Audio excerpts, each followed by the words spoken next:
So, thanks for jumping on this. Where are you calling from? Cape Cod. So Cape Cod, yeah, Cape Cod, Massachusetts. Is it a busy time of year for you with work or family? So the Cape is more of a resort destination for the summer, spring, fall, even, but it's becoming more of a year-round community, but it's definitely a resort destination for the summer. So we get a lot of vacationers, a lot of people like that want to have another home here, to own a home on the Cape. It's a very special place. Have you ever been to the Cape? I haven't. No, I haven't. Yeah. But sort of leads me into my next question. Is like, what inspired you to start Property Cape Cod?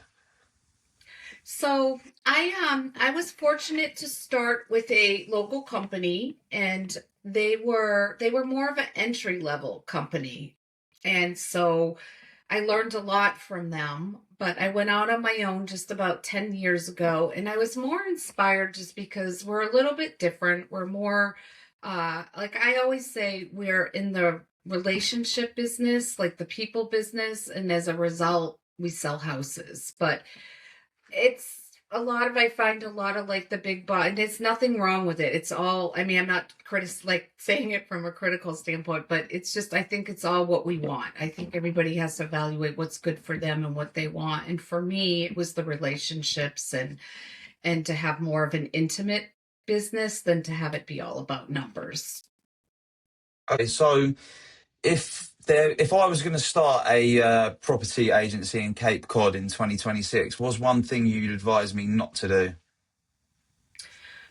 If you were going to start, I would just take a look at I would recommend to take a look at what your goals are, and what you're looking to accomplish, because if you can find an agency that aligns with your goals, then maybe you might want to consider going that way. I'm all about opening your own, but I think where it's trending, it gets more challenging and challenging, which is great. I always see opportunity in challenges, so there's nothing wrong with that.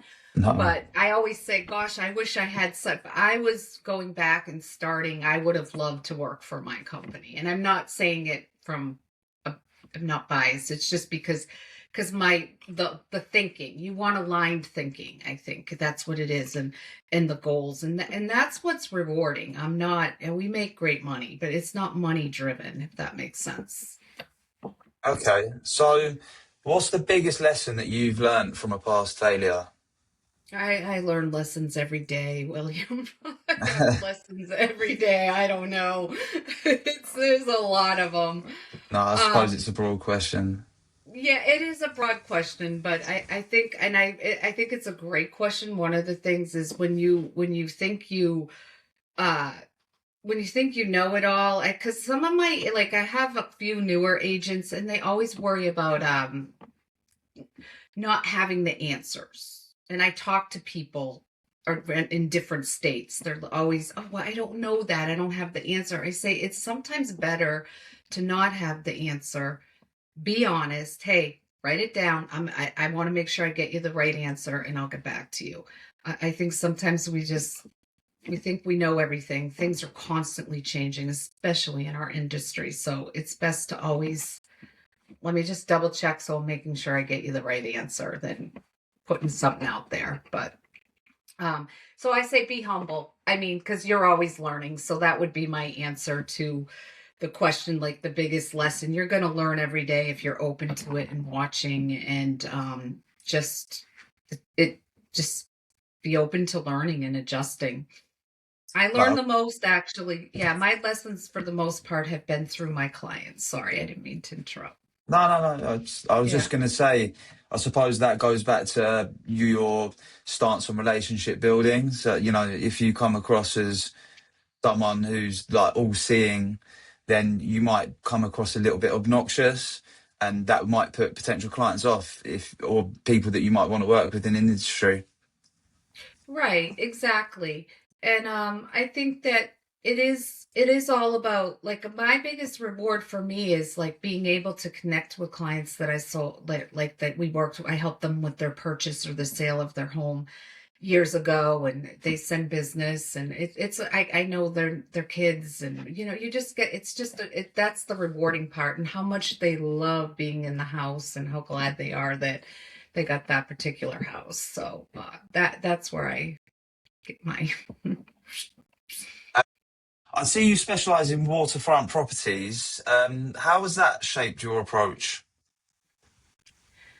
so interestingly, yeah, there's a lot that goes to, it's not the same as just a regular, neighborhood sale, because there's always orders of conditions, and you're dealing with docks. Are they legal? Are they not legal? What types of docks are they?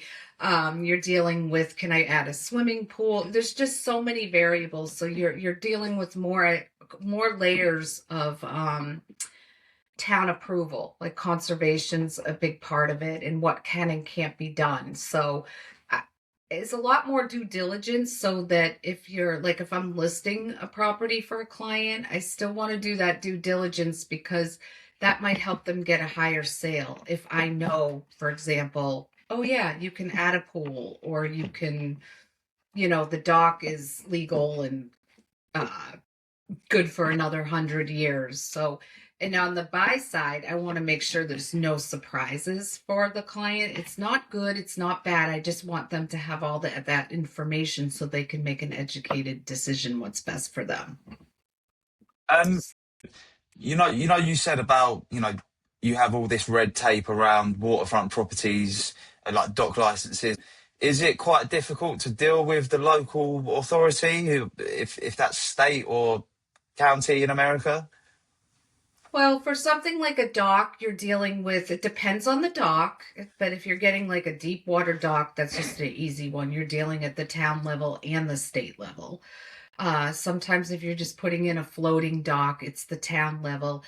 It's interesting because the Cape is comprised of only 12 towns. We're big, but we're not big. So it's just like a tip on the map, but each town is different, and within each town there's villages, so it's different.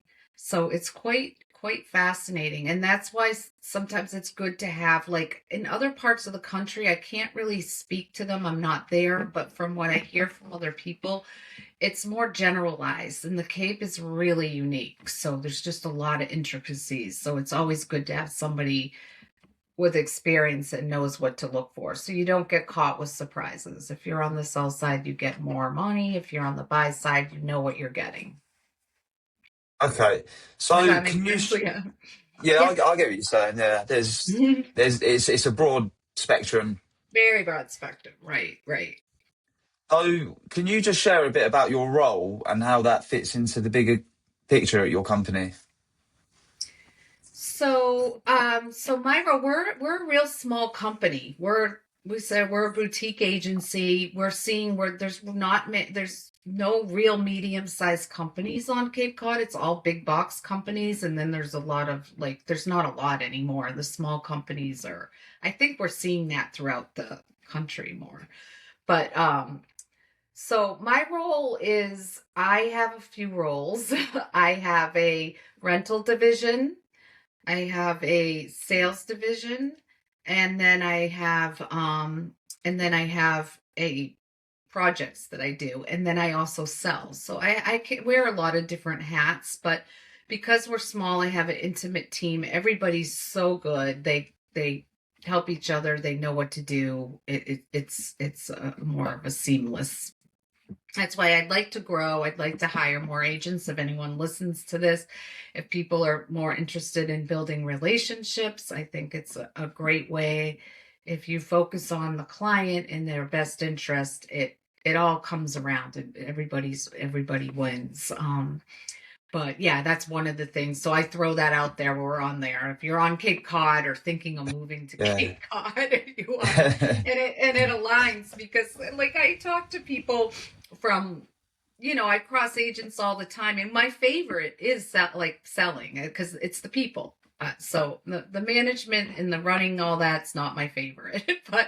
But working, I got lucky because I get to deal with people all over the world. They're fascinating. They're successful. They're. It's just I feel so blessed to have that opportunity. But yeah, I say, how many leads do you get from your company? Oh, we don't get leads. So, I mean, the agents I have, I'm always feeding them leads and so forth. So there's a ton of opportunity, but I think sometimes people think, oh, I have to be with and it's okay, the big box to get, get ahead. But yeah, so I just say, consider that, throw that out there. I mean, like you've got many hats that you wear at your company. Yeah. What does a typical day look like for you then, if there is one at all? So, well, a typical day starts with it starts in the morning, and I like to this is a big goal, believe it or not. We set goals and we write universe letters. I just did this with my team. They're still working on it. Do you know what that is? A universe letter might sound funny to everyone else, but Um, you put up my mother, who's one of my agents, one of my top agents. She sells a lot. Anyway, you talk like whatever it is you want. You talk like you have it. So like like one of my sales, manifesting. it's manifesting, yeah. So like I put down my I break down my goals and then I manifest, say this so that you actually say, hey, I see myself having whatever it is that you're having, and I'm grateful for that. But to go back to your first question, it starts with meditation every morning faithfully. I get a coffee and I start with at least 20 minutes to a half hour meditation. And then from there, I usually am very Christian based. So I read my Bible for 15 to 20 minutes.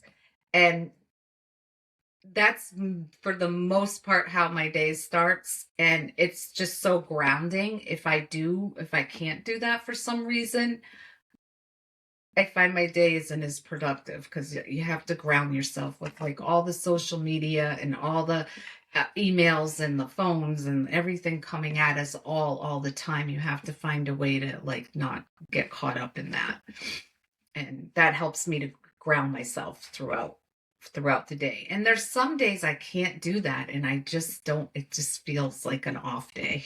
So but that's mainly how it starts. Yeah, that's usually how it starts, and then yeah. So Okay, and that's so huge. what major shifts are you seeing in the industry right now? So we're a little bit different here on the Cape. Again, it's a resort destination with a lot of intricacies. So I'm finding we're not usually, we're a little behind what's happening in other states, it seems.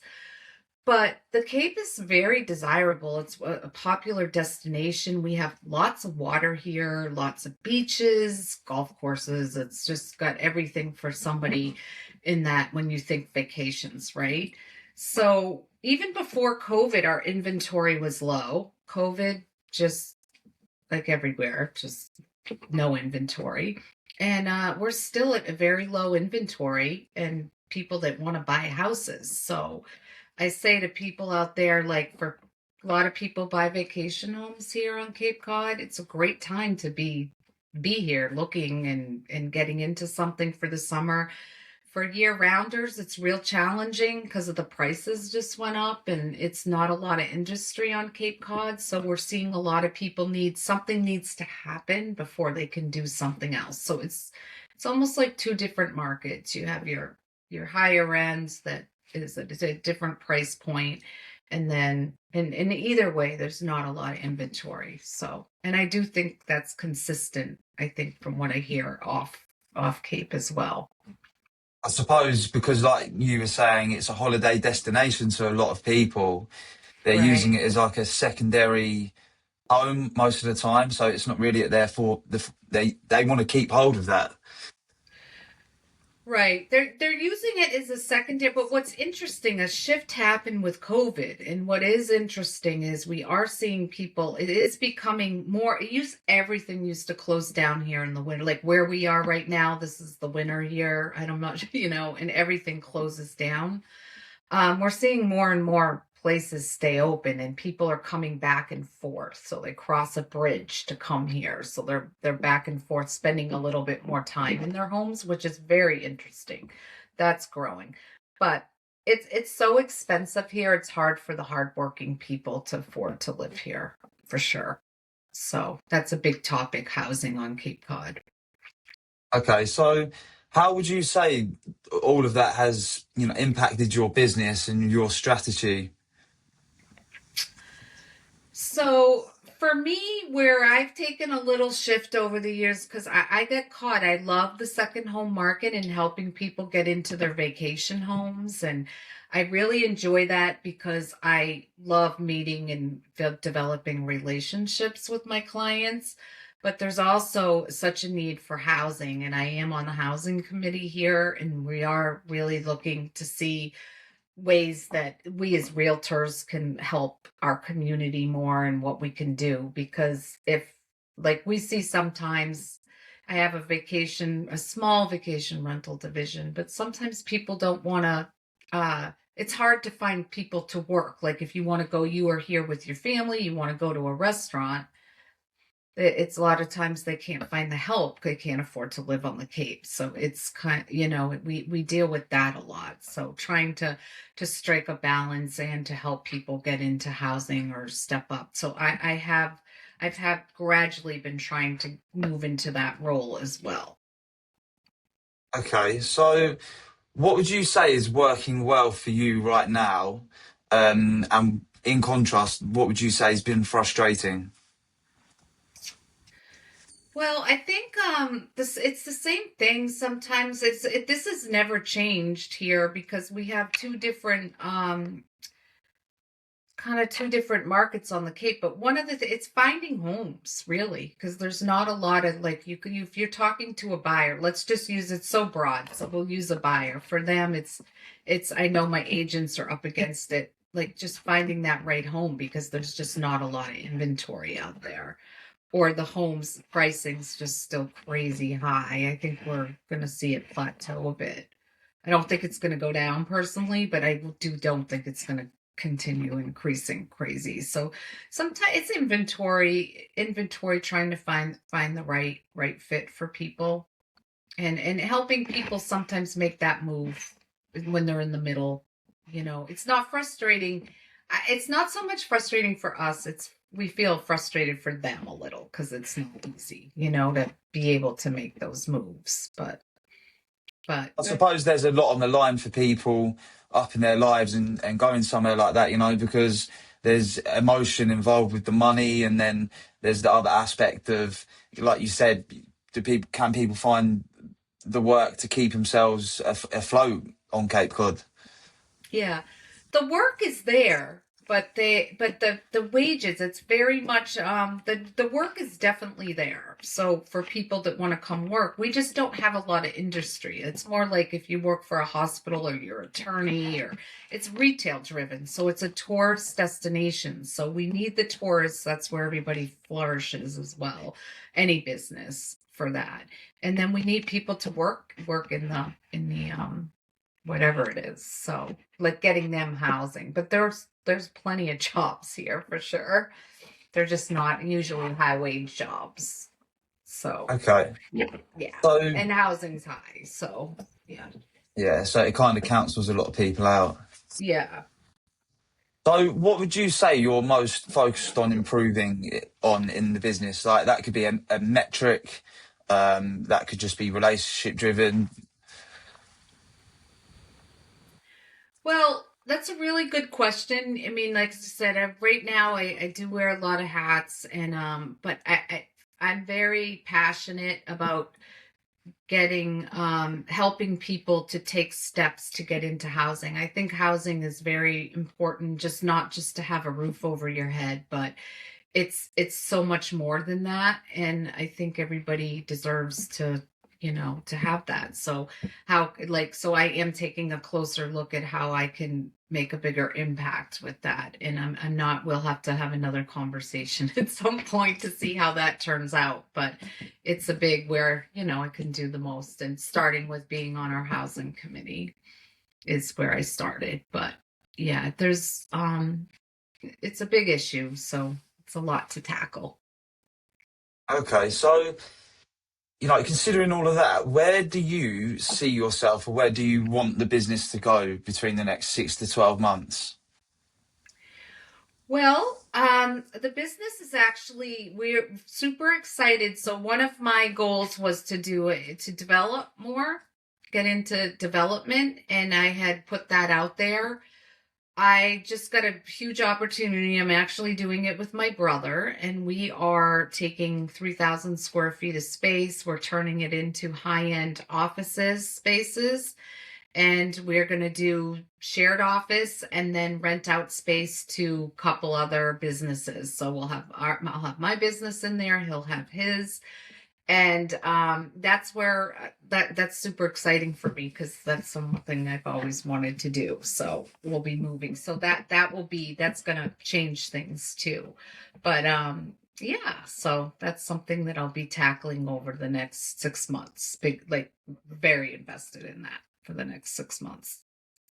So, if you had a magic wand to, maybe make that move along a bit quicker, or something that's slowing you down, what would that one thing be that you could just wave the wand at and it would be sorted?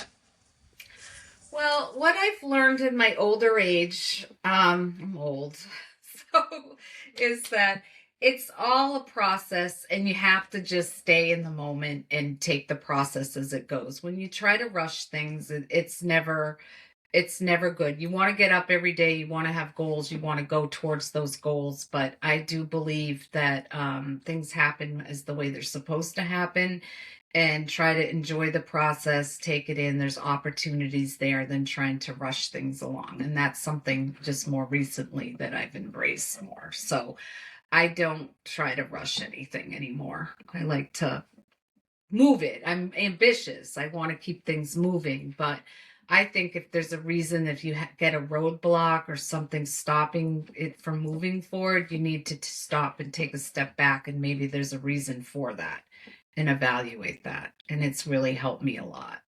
I used to be, oh, it has to happen now, now, now, and you just have to have patience, and I think when that happens, things are even better than you originally set out for. That's been my experience. Okay, well, look, thanks for sharing your insights.